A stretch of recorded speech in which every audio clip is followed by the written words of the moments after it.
اچھا جی سر، اب جزاک اللہ۔ اچھا اب اگر آپ کو کلیئر ہے تو مجھے یہ بتائیں کہ آیت 47 میں یہ جو اللہ رب العالمین فرما رہے ہیں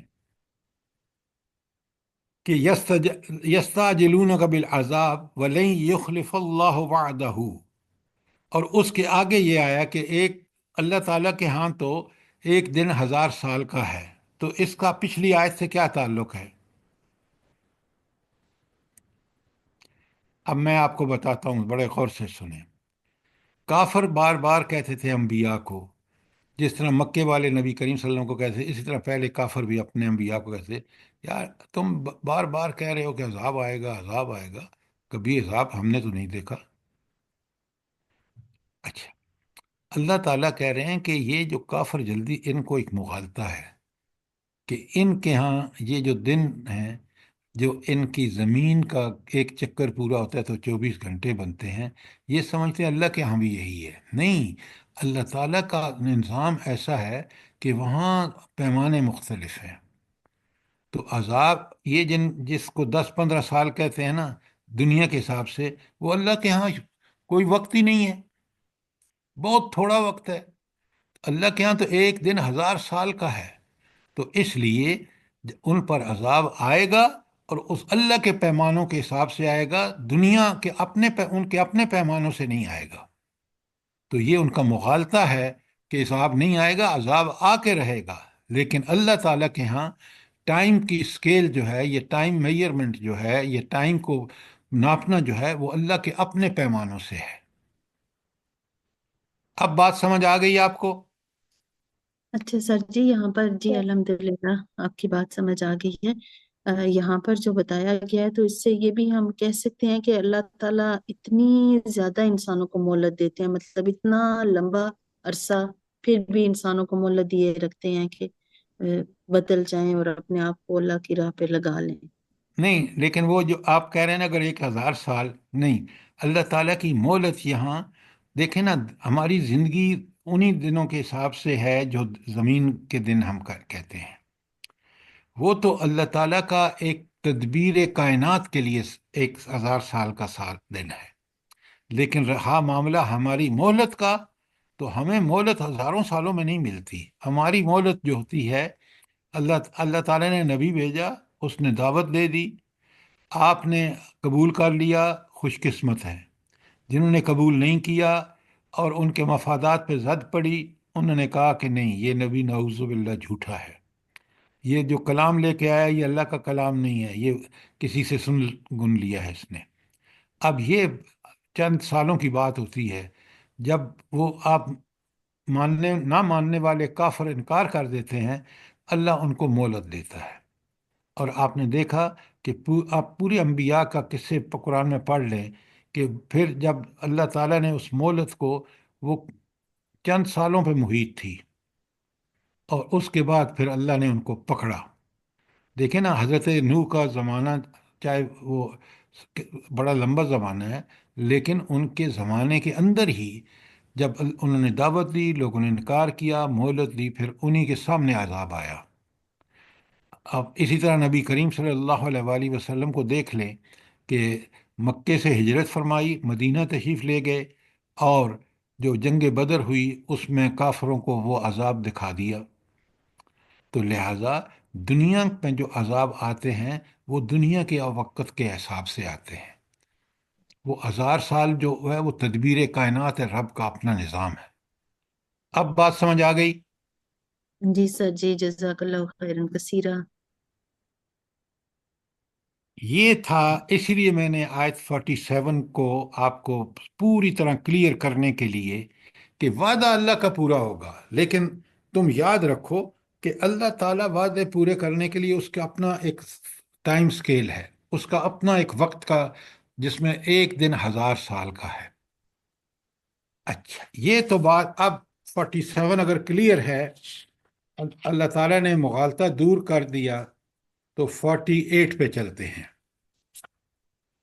ایک ایک آیت کو سمجھ کے چلیے، کیونکہ یہی طریقہ ہے قرآن کو پڑھنے کا اور سمجھنے کا، پھر ہماری زندگیوں میں تبدیلی آئے گی۔ اللہ تعالیٰ 49 میں فرماتے ہیں، بسم اللہ الرحمن الرحیم، وَكَيٍّ مِّن قَرْيَةٍ أَمْلَيْتُ لَهَا، کتنی ہی بستیاں ہیں، ساری وَهِيَ ظَالِمَةٌ، وَكَيٍّ مِّن قَرْيَةٍ أَمْلَيْتُ لَهَا وَهِيَ ظَالِمَةٌ، کتنی ہی بستیاں ہیں جو ظالم تھی، میں نے ان کو مہلت دی۔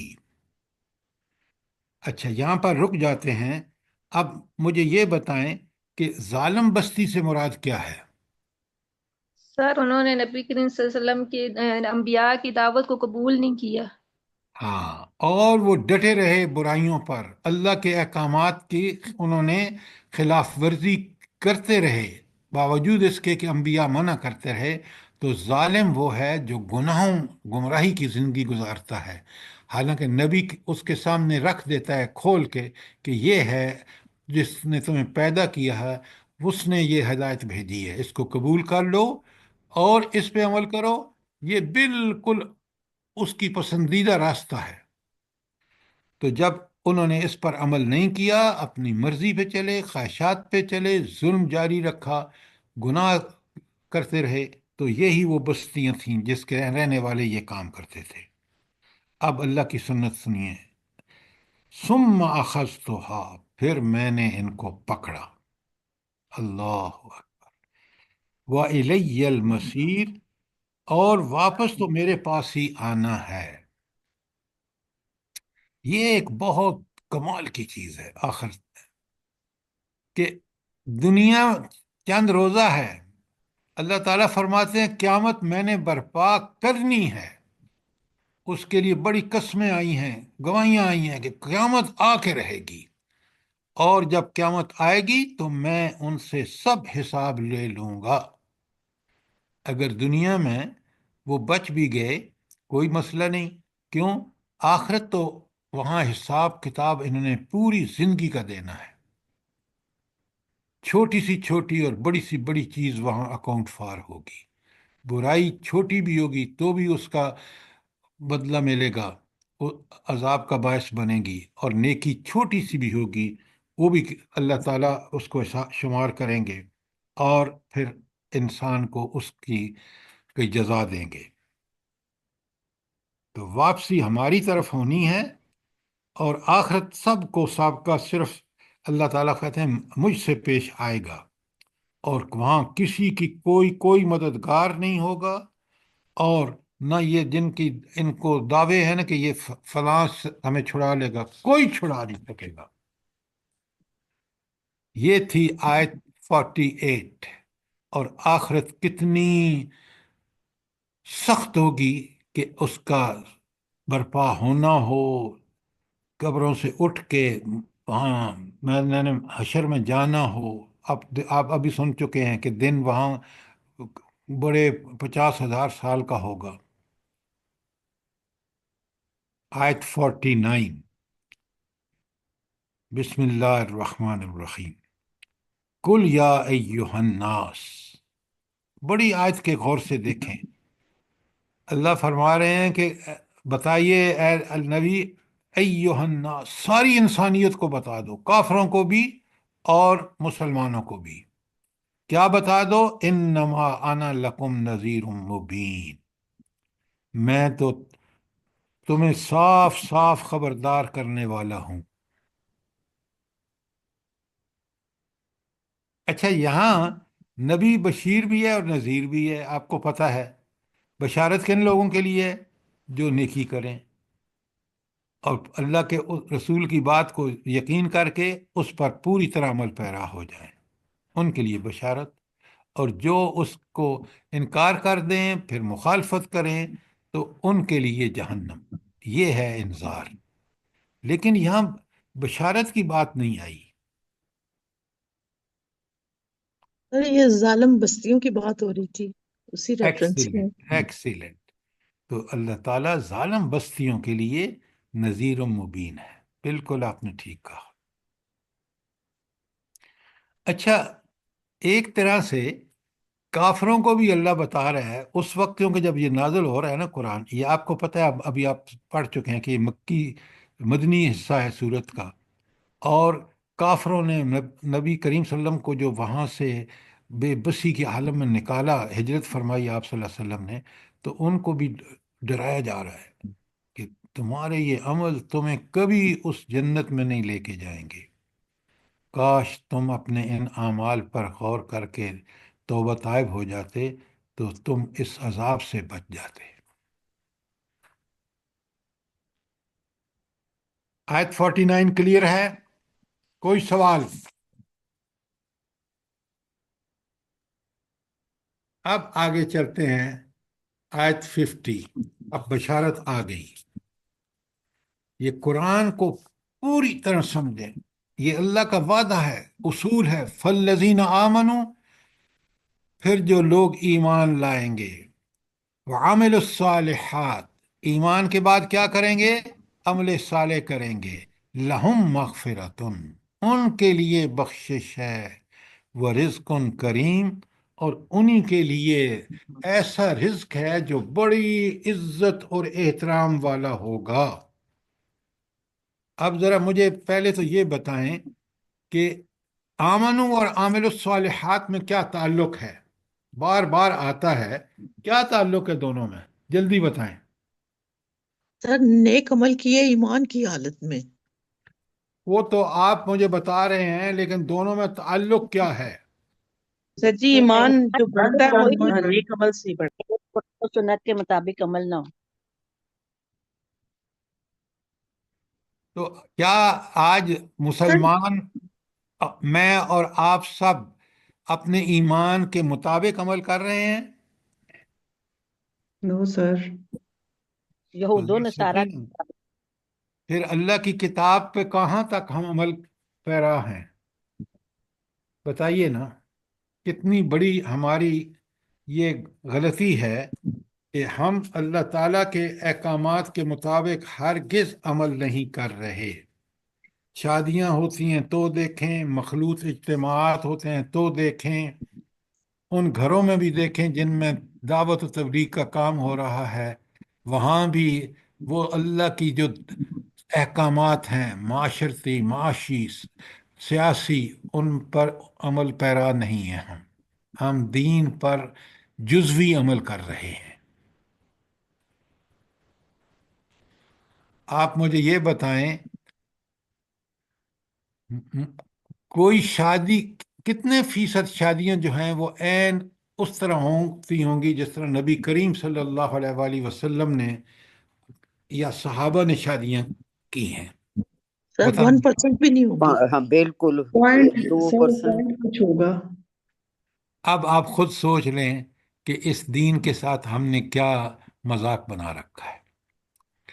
ٹھیک آپ سنیں، ہمارے اوپر اللہ کی وہ جو بقرہ کی 85 ہے نا، افتؤمنون ببعض الکتاب وتکفرون ببعض، قرآن کے کچھ حصے پر عمل کرتے ہو اور کچھ اس حصے کو چھوڑ دیتے ہو۔ بالکل یہی ہے نا۔ آگے سنیے آیت، فَمَن يَفْعَلْ مِنْكُمْ ذَلِكَ، تم میں سے جو یہ حرکت کرے گا اس کا کیا انجام ہوگا؟ إِلَّا خِزْيٌ فِي الْحَيَاةِ الدُّنْيَا، دنیا میں اس کو ذلت ہوگی، پستیاں ہوں گی۔ آج دیکھ لیں امت کو، آپ یقین مانیں، آج اگر کوئی اللہ سے دعا کریں کہ اللہ افغانستان کے مجاہدین کو توفیق عطا فرمائے کہ وہ اسلام نافذ کر دیں، پوری دنیا دیکھے گی کہ جی سر۔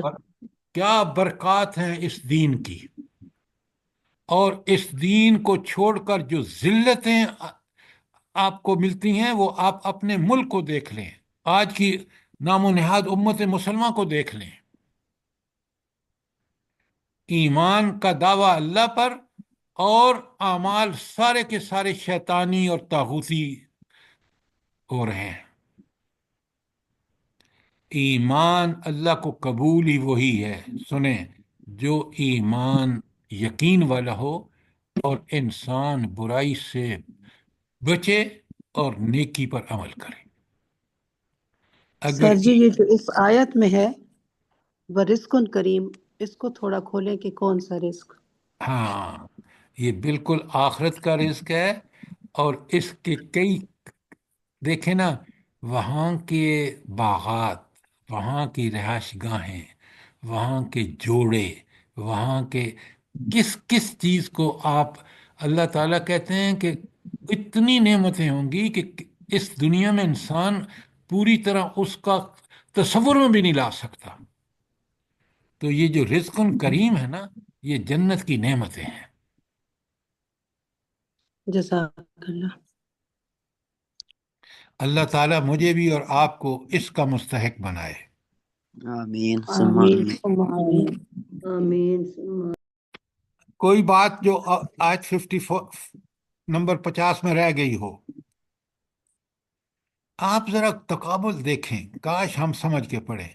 یہ تو معاملہ تھا نا پکے سچے ایمان یقین والا اور اس کے مطابق عمل کرنے والوں کو، کہ اللہ نے ان کے جو غلطیاں ہوں گی، مغفرت ان کا مطلب ہے کہ اگر کوئی ادھر ادھر کی غلطیاں ہوں گی بھی تو اللہ تعالیٰ معاف کر دے گا، کیوں؟ انہوں نے اپنی پوری کوشش کی۔ اب اگر کوئی مسئلہ ایسا ہوا جس میں انہوں نے ان سے گڑبڑ ہوئی تو اللہ معاف کر دے گا، اور آخرت کے ان ساری نعمتیں عطا فرمائے گا جن کو وہ رزق کریم کہہ رہا ہے۔ یہ تو تھی بشارت۔ اب سنیں، والذین سعوا فی آیاتنا معجزین، اور جو ہماری آیات کو نیچا دکھانے کی کوشش، معجزین۔ اچھا، تو جو اللہ تعالیٰ کی آیات کو نیچا دکھانے کی کوشش کریں۔ اچھا، پہلے تو آپ مجھے یہ بتائیں کہ آیات کا مطلب یہاں کیا ہے؟ میں نے بتایا کہ کانٹیکسٹ میں سمجھ آئے گا کہ اس یہاں آیت کا یہاں اللہ کیا کے مطلب ہے؟ احکام، جی، اللہ کے احکام نہ مانے، نہ شاباش، فرمانی۔ شاباش، ایکسیلنٹ۔ یہاں آیت کا مطلب ہے احکامات۔ تو جو اللہ کے احکامات کو نیچے دکھانے کی کوشش کریں گے، اولئک اصحاب الجحیم، وہ جنت والے ہوں گے، ساری جہنم والے ہوں گے، جو اللہ کے احکامات کا انکار کر کے اور ان کے رکاوٹ بنیں گے ان کے لیے۔ تو یہاں احکام کا مطلب اللہ تعالیٰ کے احکامات ہیں۔ یہ ہے فہم قرآن۔ میں دوسری جگہ آئے گی تو وہاں بھی آپ کو پوائنٹ آؤٹ کروں گا۔ آیت 51 انذار ہے اللہ تعالیٰ کا کن لوگوں کے لیے؟ جو اللہ کے آیات یا اللہ کے احکامات میں رکاوٹیں ڈالیں گے۔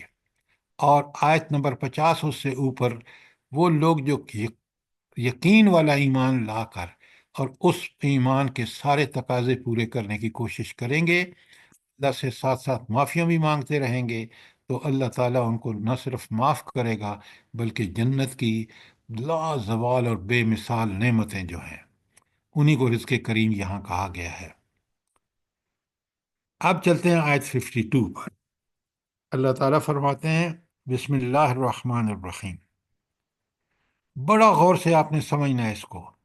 وما ارسلنا من قبلک من رسول ولا نبی، اور ہم نے آپ سے پہلے کوئی رسول یا کوئی نبی ایسا نہیں بھیجا، الا مگر اذا تمنا القى الشیطان فی امنیتہ،